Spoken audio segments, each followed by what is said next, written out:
things that I am proud of myself for achieving in this year of world solo travel. Let's get into it. I cannot believe that this is the last night on my year of travel. Actually, it's been 13 months, 18 countries, 4 continents later. I am going back to my home country, the United States. And I was like, let me do a little reflection before I go. I'm in the recording mood. I've been kind of over recording, like vlogging for the last month and a half. But I decided to jot down the 5 things that I am most proud of myself for on this courageous journey. First and foremost, making powerful connections. If you have seen some of my videos, I've mentioned that I typically am an introverted person, but I know how to turn it on. I kind of hate the term introverted because I feel so many people hide behind that and why they don't have the social relationships that they desire. It's so many memes on, oh, it's introverted me, I don't want to say nothing or whatever. And I just feel like sometimes people overuse it to be lazy and not have to make the effort, to be quite honest with you. I naturally was shy as a child, so I definitely get it. I'm not trying to offend anyone with my statement. However, I meet so many people who are like, oh my God, I'm an introvert, I'm an introvert, I'm an introvert. I could never do that. And I'm like, I am too. So I was most nervous about building community when I was traveling. I was extremely nervous about that. I know how to fake it, but I wanted to be my authentic self while traveling. Like, I know being in corporate America for so long, I know how to psych up the small talk conversation that I dread having when I'm in trainings and conferences. But sometimes I do be a little bit nervous, and I tend to hide behind a more outgoing person to be my buffer between other people, so I don't really have to work that hard. If you're new here, welcome. My name is Tasha, and this channel is all about providing travel inspiration and personal finance tips so you can hit your travel goals. If you want to see more content like that, go ahead and hit that subscribe button and notification bell. That is the same in personal settings as well. So I was honestly nervous. What was I going to do to basically make friends in a different country, different accents, and all that type of stuff? So I decided to stay in hostels. Well, I only stayed in 3, but after leaving my cousins in Paris, I went to Barcelona, and I was like, all right, I'm really doing this. Like, oh my God, I'm really out here by myself. And I'm so glad I did the hostel first because I met so many amazing people, and it kind of forced me to become natural at meeting people. It's like being at college all over again when you really think about it. If you lived on campus in college, you constantly are your first year. Hi, where are you from? What dorm are you staying in? What's your major? When you're traveling the world, hi, what's your name? What country are you from? What's your nationality? What are you doing? Are you traveling long term, short term? Where have you been? It's like that same little 30-second little meet and greet type of thing. And I was like, okay, I can get used to this. And after being gone for a year, I can say meeting people is so similar to my first year in college where I struggled, y'all. I really struggled to make friends. But I'm glad I did not hide behind the introvert title for me not to get out of my comfort zone and make connections with people. Social anxiety is a real thing, and there's different, I'm not slighting mental health diagnosed conditions, but some people just read 10 signs from a social media post and say, yes, I have social anxiety. Oh yes, I'm this thing, and oh, I don't want to do this because of that. Behind a label. And words and labels have so much power. There's an article that I read about people who were saying they lied and said they were sick for work or something to get out of it work, but they said they were sick. And they actually started feeling symptoms of being sick after saying it over and over again. Now, words have power. If you always use I just don't know what to say to people, and That's why I don't do anything. You gotta figure out how to get over that. And I have been very open about my therapy journey in other videos and in my travel diaries. If you are not getting those, I'm going to link that in the description comment so you can read my travel diaries. Even though I'm going back home, I'm still going to be telling my business. And the internet is a scary place. So I like to be a little bit more vulnerable in those. But I made the most connections where I felt like I was truly my authentic self in Kenya. Europe, I felt like I was faking it from the standpoint of just being nice, like the nice politics of it all, like carrying on conversations that I was like, I don't want to talk to this person no more, but not just shutting it down. And you don't have to be rude to end the conversation, but I feel like sometimes I would be like, how did I get here? Like, I want to exit. And I got comfortable with like, okay, well, it was nice meeting you and moving on. I have met people through Facebook groups, meetups. I don't know. I kind of got tongue-tied saying that. Let me restate that. I met a lot of people outside of the hostels from Facebook group meetups. I would join like a foreigner in Thailand group, a black in Portugal group, a expat in Kenya group, or stuff like that. And I would put a picture of myself and say, hey, I'm at this bar. Hey, I'm at this restaurant. If you guys want to join me, I'll be here at 9 p.m. Like, I really put myself out there. And sometimes I set up meetups, and then sometimes I join meetups. And those set pre-meetups, I did a lot in Thailand. And those are just like high school mixers. Not high school, but college mixers. Where you sit next to people, and it's more, you're going to be here for a set amount of time because you're going to order dinner. And these are all people you know are like-minded. They are here for short term or long term, but they are interested in meeting other people to hang out with. Similar to college, you meet fake people and they act like, oh my God, we gonna be new besties, and they flake on you.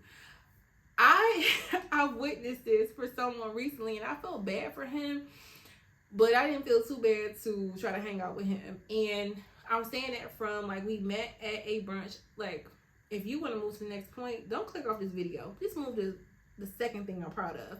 But we went to brunch. He said he was like trying to figure out what the hype was about Chiang Mai, and they had all went out the night before. A lot of people at brunch, and so I was just like, I just like it because it's chill, whatever. And he was like, well, he really wanted to connect with people. So one of the women made a sub WhatsApp group. WhatsApp groups are life too. I'll get to that in a second. And she's like, hey, like it was like 5 or 6 of us that were really just vibing off conversation, and let's meet up again. I had a feeling that people was on some BS. Like, I can't tell you, I just felt it in my spirit. I was like, they ain't about to meet up. I can just tell. And I was right. And I could have that could have been my way of thinking and put it out there. But in a group meetup, I was saying I was going to go, and people would cancel. And then I could just see he was like getting frustrated, like, hey, I thought you guys said you were going to do this or whatever, because he was hanging on to like hanging out with those people. And that didn't happen. And so I felt bad for him. And I just didn't want to be in a situation where it's just like me and him didn't click like that. And I'm like, I'm good. So some stuff just got canceled. But my point in saying that is, you can meet people just like in real life when you thought you made a new friend, and they like, it was cool meeting you. I was just being nice. I really won't plan on hanging out with you again. It's not you, it's me. That happens a lot when you're trying to make new friends or build community. So I'm proud of myself for not getting frustrated with weeding out the fake people when making connections. So I met up with a lot of people I met people from the meetup, and then hung out with them more and more, and then we talk all the time on WhatsApp. So Facebook groups are cool, but WhatsApp groups are like really where all the stuff is planned and people talk, and you can meet people there.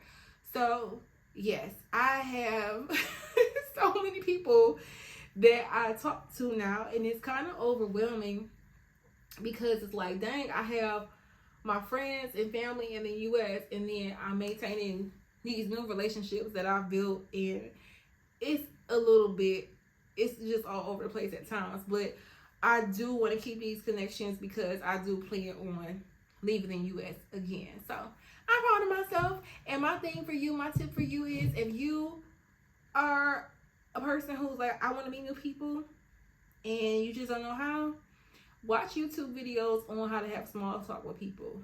Watch TikToks on how to have small talk with people, and get yourself out of your comfort zone. And I would say even in Michigan, I felt like this, and I met a lot of people at church, and I didn't even plan on like making friends in church. It just kind of happened. But you need to find where you will find like-minded people, whatever that is. I say that a lot on my channel and in my travel diaries. Go to Eventbrite, meetup.com.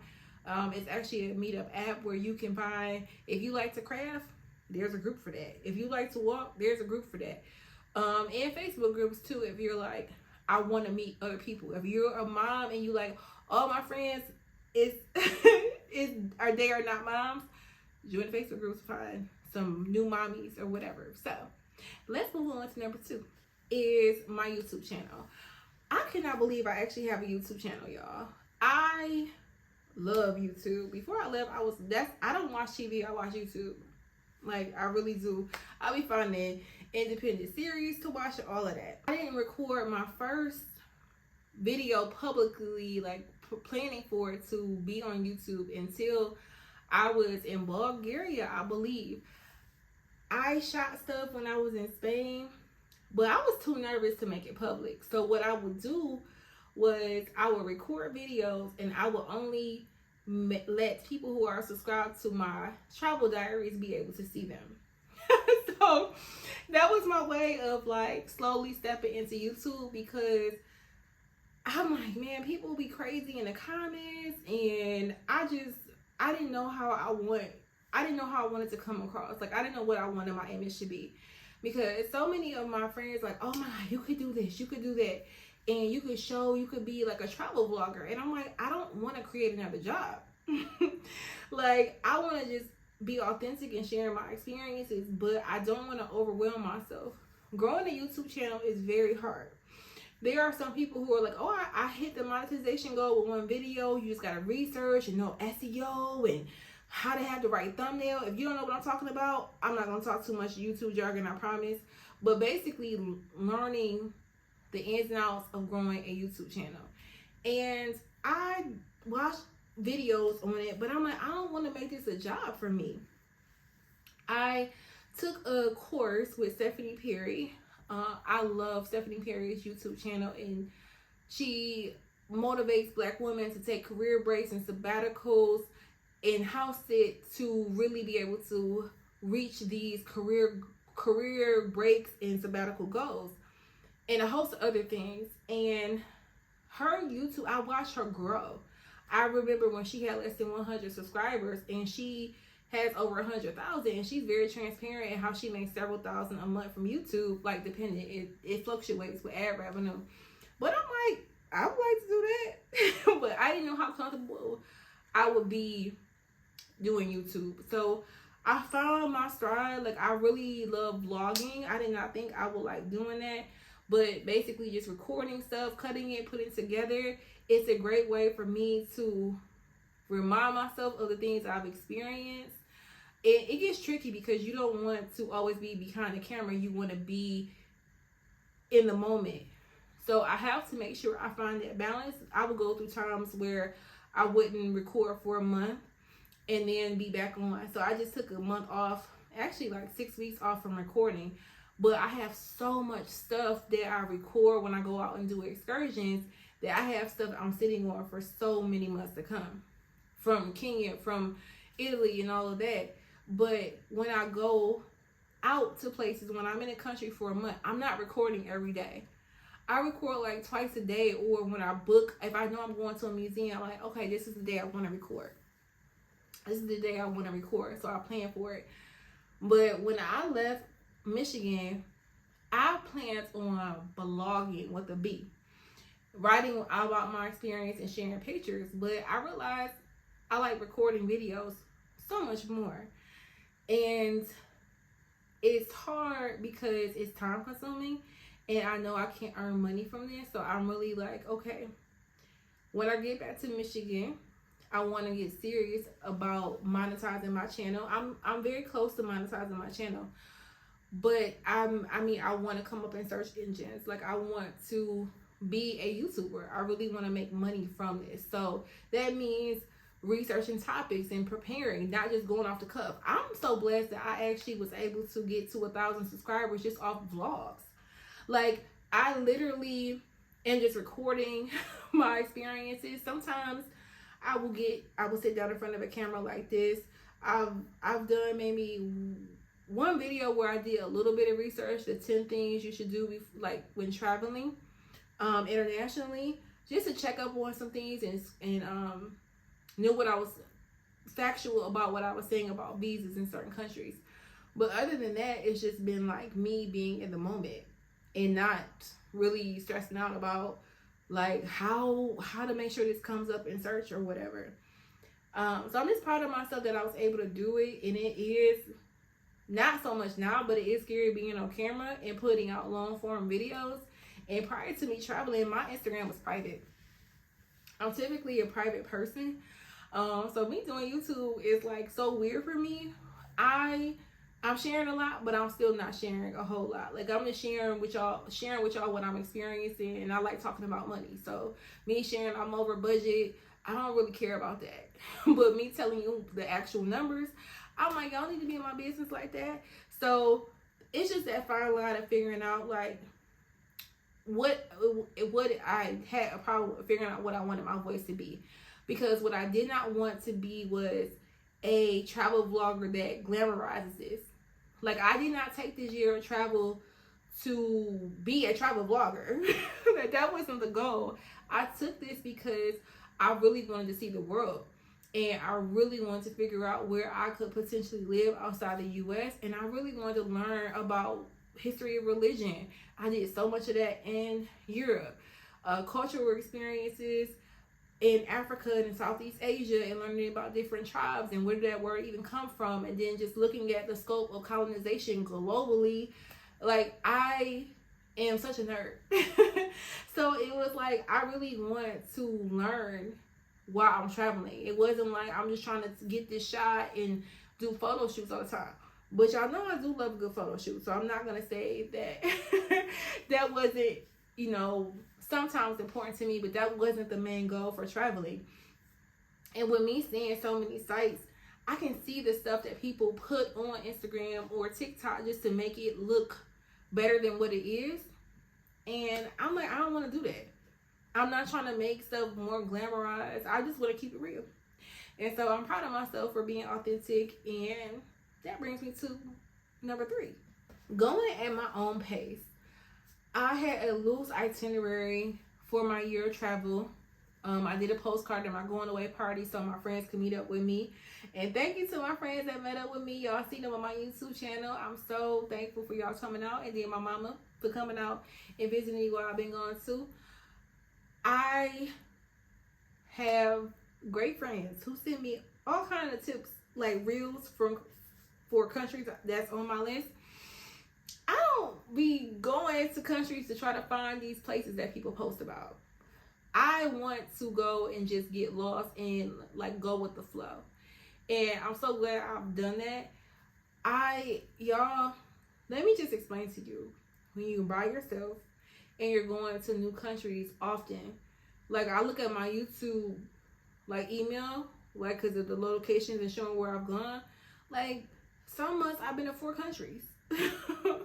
So you are learning, where is the pharmacy, where is the store, where can I go grab something quick that I may need, like a toiletry that I'm out of, and you have to learn all these different things over again.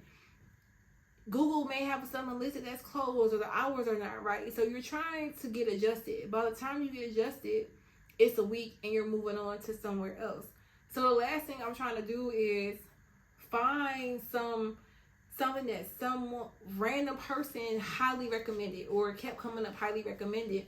Because one thing about those spots, they are oversaturated with tourists. There's tourists everywhere. You can't even get the shot. When I was in Rome, the famous fountain I went to, because I was just walking around, and it was so many people. And I remember seeing an Instagram versus reality one where you have to really get there at like 5 or 6 in the morning to get a good shot. I wasn't trying to get a good shot, but it was just overwhelming, like how many people were trying to take a picture just because it's famous on Instagram. And I'm like, I'm not trying to do that. Like, yes, I want to shot by the Eiffel Tower. Yes, I want a running dress shoot in Santorini, because that's something that I wanted for myself. I is that I didn't travel for the gram, in so many words. And my friends would send me stuff like, did you go here? I'm like, no, girl, I was not trying to look for that. Like, I'm not even on that end of the country, or it's just too far away. It's just like, I'm not trying to follow anyone else's travel plans, right? And that's why on my channel, I'm just sharing what I've experienced, but I'm not gonna like give you a travel guide to certain countries that I've been to. It takes a lot of work to, number one, to create. Financial Garden is so important to me. It's a youth financial education company that I started nearly 10 years ago, and it's actually a nonprofit now. It started as a for-profit, and one of the things I was nervous about when I was traveling was, how was I going to manage it? Being outside the U.S., very hands-on with it. Just like, I was really apprehensive about it. But last summer was the first time that I was completely hands-off in the classroom. So what Financial Garden does is it goes into the classroom of kindergarten through 12th graders and teach them about money. Like how to earn it, how to save it, how to make it grow, and spending wisely, and so much more. I have that link in the description box if you want to learn more about Financial Garden and donate, because it is a 501c3. Get that tax write-off. And if you giving and you in corporate America, go ahead and make sure your company matches what you donate. So having a nonprofit is a lot of work, which I knew. I've sat on several nonprofit boards for years, and that's what made me apprehensive about turning Financial Garden into a nonprofit. But I was able to do that abroad and get stuff going with grants and grant writing here and there. So you may be like, I thought you was taking a year off. I know. But Financial Garden is so important to me. It's been a lot of work. It's been a roller coaster ride with me finding that balance. Now I'm about to get to real work when I get back. And I would say, where I said I am kind of over the touristy thing, is because I've kind of gotten back into that mode where I've been working a lot on financial gardening. So I'm like, I don't feel like going in to this temple and learning this or whatever. Like, I just want to chill and I want to do nothing. And that's where I'm like, I don't want to vlog anymore. Like, I just want to make sure I take in my last few weeks of being out the U.S. and going to 1,000,001 spots while they are low cost. The last thing I'm most proud of is finding a potential base outside the U.S. I want to be able to split my time between living in the U.S. and another country. And I'm proud to say that Kenya is number 1 and Chiang Mai, Thailand is number 2. This ties into the first point that I made on making connections. Considering relocating or even splitting your time between your home country and another country, you have to think outside of, oh, did I have fun there? It's got to be a lot more thought that goes into it from a cultural standpoint, economic standpoint, health standpoint, religion standpoint, all of that. And so I'm proud of myself for really putting in the work once I was in countries that naturally felt like a fit for me, and doing that research and figuring out like, okay, when and how am I going to come back here, and how will I split my time? So I've been working on that as well. So even though I've been on my sabbatical, it was really just, I needed a break from corporate America. Really want to focus my energy into financial gardening and figuring out the next move for me as it relates to moving outside the country. So who knows? I mean, I'm a CPA, and this is a side note. Like, I realized while traveling, so much of my identity, I knew this before too, is tied into your profession. And I backed out of that over the years. However, like corporate like just the structure of it, just from thinking about quarterly goals and how metrics and measuring and da da da da, like that is so ingrained in me. And just automating things, like thinking, and all the new stuff tends to come in corporations as far as new technology to make stuff faster. Versus if I do stuff freelance with my CPA license or whatever, corporations aren't going to get it first. Is what I'm saying. So I'm like, I don't miss the drama of corporate America, but I'm not gonna lie, in certain aspects I do miss, like thinking and challenging myself. But if I could just do my job, not do anything else, it would be a different story. So where I stand now is just I really want to focus on figuring out how to split that time between a base outside the U.S. and growing financial gardening. So let me know if you have any questions for me in the comments, and I will see you on the next one. Which the next one I'm going to record, it's not on screen, but I will be dropping like all the mistakes I made. Like I don't even know if I'm gonna number them. I'm just gonna list all the mistakes I made. I did a live about it a few months ago, but I gotta go more in depth now that I'm like going back to the US. So I'll see y'all on the next one. Bye.